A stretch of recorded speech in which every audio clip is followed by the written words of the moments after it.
Lady Lindsey is so broken. We got a clip of him. He's so broken.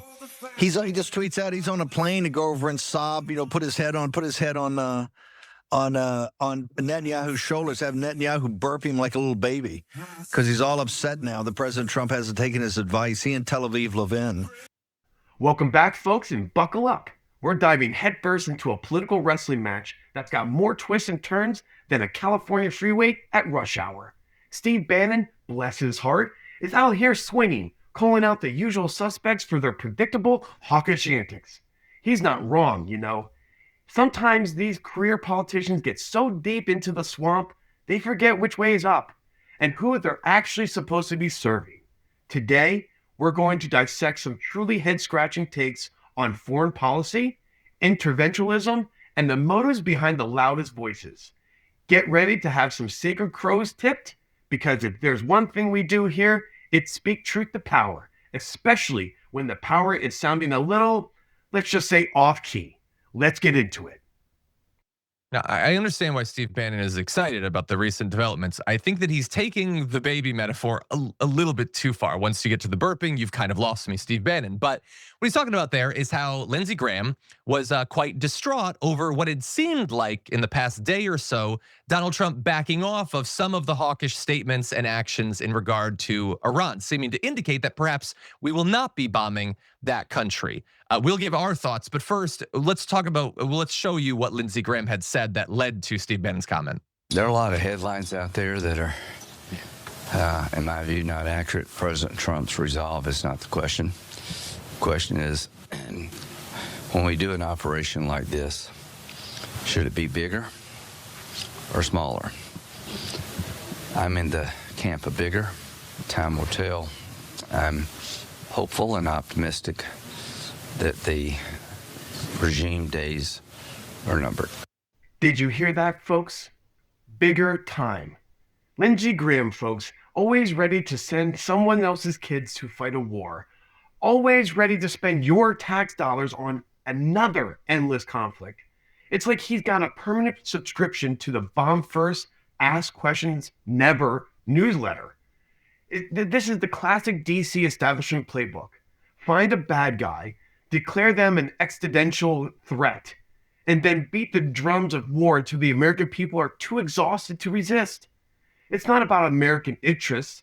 It's about maintaining a military-industrial complex that keeps the revolving door spinning for guys like Lindsey. And hopefully, and optimistic that the regime days are numbered? That's not foreign policy. That's a wish list written by somebody who thinks the world operates like a game of Risk.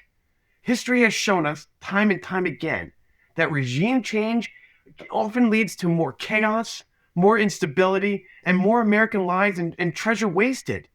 So let's be real, folks. These are playing chess with human lives, and they're being played the same losing game for decades. Maybe, just maybe, it's time we put American families first and stop trying to be the world's police force, especially when the bad guys they point to often serve as convenient distractions from our own domestic failures. It's almost like they want to keep us perpetually distracted abroad so we don't notice the mess that's at home. And believe you me, it's a mess. There's a very strange tone and vibe coming off of Lindsey Graham right there. But in any event, he did say on Twitter that he was traveling to Israel to meet with Benjamin Netanyahu, perhaps not surprising. And so Steve Bannon, happy that Lindsey Graham doesn't, at least as of present, seem to be getting his way. He's not the only one taking that sort of position. Tucker Carlson said the South Carolina senator flocked to Jerusalem less than 4 weeks ago to give the ground. Benjamin Netanyahu walks on a nice, thorough kissing, but now he wants more. Graham subjected his Twitter followers to a written lecture about how standing together with America's purported top ally only makes us stronger. Precisely whom does Graham mean when he says us? Plenty of possibilities exist, but the one group to which he's definitely not referring is the people of South Carolina.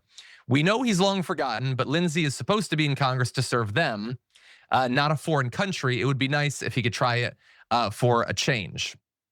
That said, I don't know. I'm curious what you think, Jordan. I remember what Donald Trump was saying before they bombed Iran last time, implying that he was going to cool things off for a couple of weeks and think about it. And so I could be wrong. Don't go putting your money on Polymarket on my behalf or anything. But I feel like Donald Trump's comments are to get them to lower their guard, keep sleeping in the same bed that you've been sleeping in, according to intel reports. I feel like the bombing is still going to happen this weekend, but I'm curious what you think. I mean, I would hope not. It's only going to make things worse.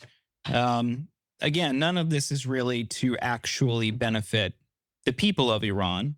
This is because the administration wants a new government that would be more collegial with the United States. So we have access, better positioning in that region. That's it. Ultimately, they want to also protect Israel and Israel's interests, and Israel sees Iran as a threat. That I would hope not. I know Lindsey Graham desperately wants it.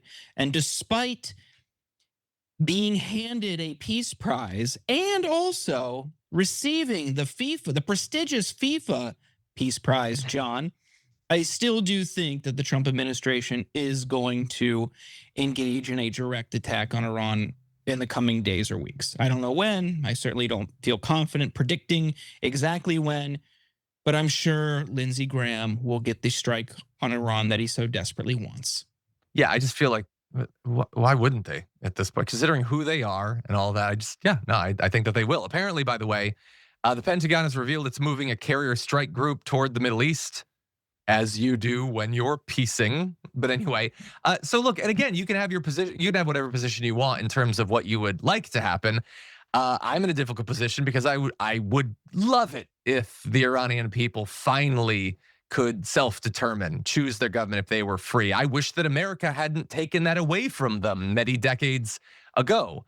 I don't believe that Lindsey Graham gives a damn about the people of Iran. I don't think any more than Steve Bannon or Tucker Carlson do. I don't think that Donald Trump does either. I know what he thinks about protesters, and so it's a complicated and difficult thing. I don't have an answer. I only have a prediction that I hope isn't true, but we will of course see. And I will just briefly mention, by the way, so I am glad that occasionally Tucker Carlson can say something that seems to indicate a desire for peace. I would also point out, I saw what he posted recently about Trump and Greenland and NATO and everything, and he was 100% down. But yeah, no, we're bigger. Big take from small. Who the hell cares about NATO? It's probably going to go away anyway. We should totally break it up. And then if you believe philosophically that big take from small, then yeah, we'll take Greenland or whatever and set fire to all of our alliances with the Europeans and everything. And then what ground do we have to stand on to say that Russia shouldn't take Ukraine? I don't think Tucker Carlson would say we have any, and I don't think he would have a problem if they did. And if China took Taiwan and regional hegemons in the Middle East and Africa start gobbling up states around them, that's something. That's an interesting philosophy. It doesn't really seem pro-peace to me. And also, I would remind you, he had seemed to indicate a little bit of opposition to what happened with Venezuela, which is good. But then he also was at that meeting with Trump and the oil executives cheering on Donald Trump. So mixed messages at best coming out of Tucker Carlson when it comes to foreign policy recently. That's just my take. Any final thoughts on any of this, Jordan? You're telling me that Tucker Carlson is disingenuous, John? For the first time ever. I mean, come on. Everyone needs to stop pretending like Tucker Carlson is anti-intervention. He's telling you. He'll say one thing on his show because he wants plaudits, and he does another thing when it gets him closer to power. That's all he cares about. Of course he went to the meeting with the oil executives because he doesn't actually care. He's not a principled person, and the only reason he's criticizing Lindsey Graham is not because he's guided by anti-intervention, it's because he doesn't like Israel. Why doesn't he like Israel? Because he doesn't like Jewish people. He's pushed the anti-Semitic Great Replacement conspiracy theory 4 years on his cable news show. Are you going to actually believe that he's doing this out of some moral and religious conviction? Anybody, give me a break. Whoa. Hold your horses. So if Tucker Carlson criticizes interventionism, it must be because he's an anti-Semite who hates Jewish people? That's a logical leap so massive, it could win an Olympic gold medal. This is the oldest trick in the book.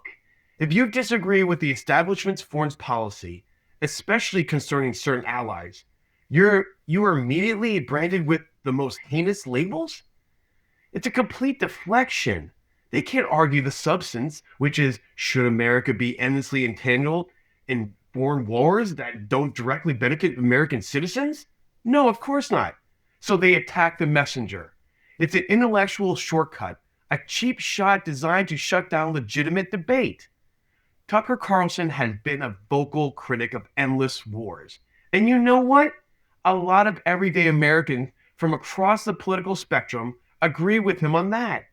To immediately jump to he doesn't like Israel because he doesn't like Jewish people, it's not only a smear, it's deeply cynical and frankly offensive to anyone who actually does oppose interventionism on principled ground. It's almost like they can't fathom a world where someone genuinely believes America should prioritize its own borders and people, rather than constantly meddling in other nations' affairs. This isn't about hate, it's about common sense and putting America first. Period. Yeah, no, I certainly don't. And by the way, he can be against some interventions and not just him. You know, Marjorie Greene was against the original bombing of Iran. Another which is good. anti-Semite. Yeah, well, that's also true. But she also has been advocating for the bombing of Mexico for a long time. Like, it's very convenient to claim that you're anti-war, but like if you're openly advocating for a number of wars and invasions and neo-colonial adventures, I don't know. I just feel like maybe you're not as pure as you think. I don't know. And there you have it, folks. A whirlwind tour through the tangled web of DC foreign policy, where intentions are questioned, labels are flung, and common sense often takes a back seat. It's a reminder that we, the American people, need to stay vigilant, question the narratives, and demand that our leaders put our interests first. Don't let them divide you with ideological purity tests when the goal is something as fundamental as peace and prosperity for our nation. So tell me, if you agree that this time is to shape the establishment and bring some real common sense back to Washington, then hit that like button, subscribe, and share this video. Let's build a movement that truly puts America first. Your voice matters, so make it heard to all.